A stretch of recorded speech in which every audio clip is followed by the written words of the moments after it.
ॐ ऐं ह्रीं श्रीं रत्नचिन्तामणिगृहमध्यस्थायै नमः। ॐ ऐं ह्रीं श्रीं हानिवृद्धिगुणाधिक्यरहितायै नमः।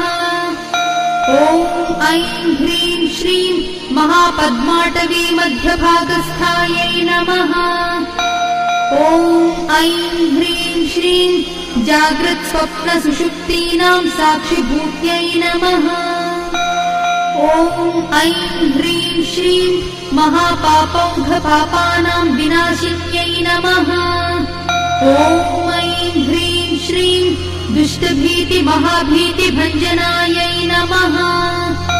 ॐ ऐं ह्रीं श्रीं समस्तदेवदनुजप्रेरकायै नमः। ॐ ऐं ह्रीं श्रीं समस्तहृदयाम्भोजनिलयायै नमः।